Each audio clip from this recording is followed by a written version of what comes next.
Hello and welcome back to the channel. I'm so excited to be back, and today I'm going to be showing you guys how to make a tonkatsu. Tonkatsu is just a boneless pork cutlet that's been panko breaded and deep fried, served with some rice and a little bit of shredded cabbage. You could also have some tonkatsu sauce with it if you want. This has really become one of my go-to dishes to make on days when I just don't have a lot of energy to make dinner. It's quick, it's easy, and there's not a whole lot of cleanup that you got to do with it. You can use any sort of boneless pork cutlet that you have on hand. I just went ahead and I used some top loin chops just because they were on sale at my grocery store. And you still get a great result even if you use a lean piece of meat like that. So, enough talking, let's jump right into it. As I mentioned before, I'm using some boneless pork top loin chops, but you could use whatever boneless pork chops that you want. I'm going to go ahead and I'm going to use this fork to poke little holes in the meat, and what that's going to do is it's not only going to tenderize it, but it's also going to allow the salt to pull out any moisture, and when that salt mixes in with whatever moisture it pulled out, it makes this really neat wet brine. So we're brining the pork as we're letting it come up to room temperature without needing to leave it in the fridge overnight in some sort of brine solution. We're doing it all right here. And go ahead and go heavy on the salt as I'm doing it right here.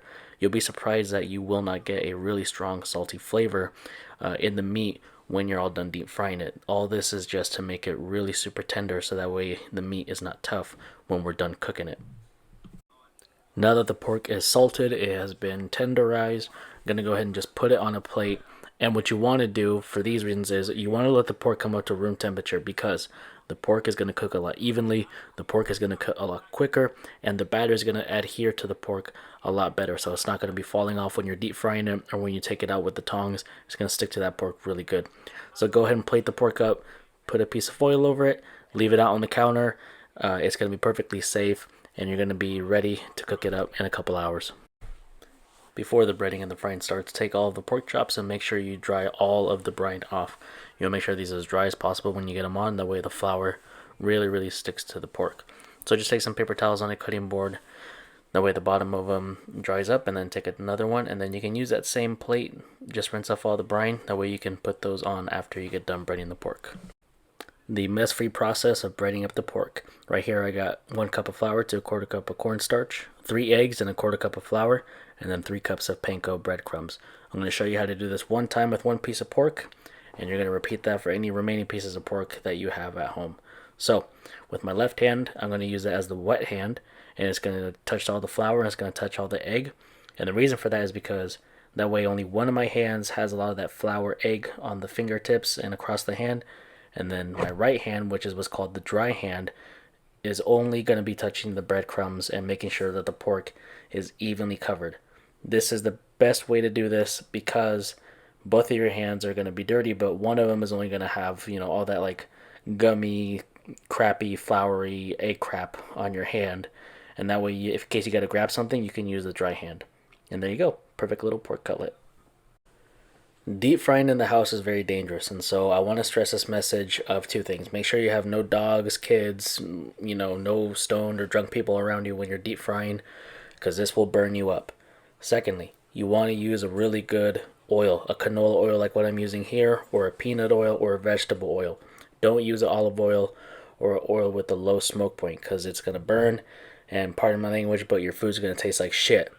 So the safe way to put all the pork in is, you can see the oil is nice and hot, and you want to lay it away from you.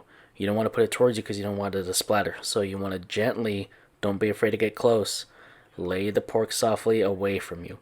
You can see the oil is hot because it's surrounding the edges of the pork and it's crisping it up. Also too, I'm using a stainless steel. You can use a stainless steel or an enamel Dutch oven, or you can use a cast iron skillet, and only fill it up about 1/4 or 1/3 of the way with oil, because all the volume that's going to add up, you want to account for any like volume, or if when it starts to like foam up a little bit, that way it doesn't spill over and burn your house down. Be safe, please.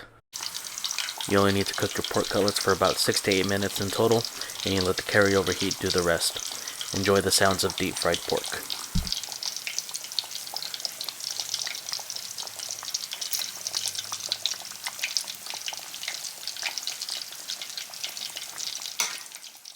If you don't have an Instapot by now, you need to get your life together and get an Instapot. They are freaking awesome. To make rice in the Instapot, it's very easy. You just do a 1-to-1 ratio of rice and water, and you go to pressure cook, which is basically just the manual setting, and you turn off the keep warm button. We don't need that where we're going, and you just turn it all the way down to about 5 minutes. 4 or 5 minutes total cook time for 1 cup of rice. Hope you guys are still being safe while you're deep frying. I'm going to flip these over just to show you all what you need to get. That nice golden brown. You don't want that really dark, almost burnt looking brown because, again, it's not going to taste very good. You want the pork to be moist, and you still want the panko to be nice and crunchy, but not super dry.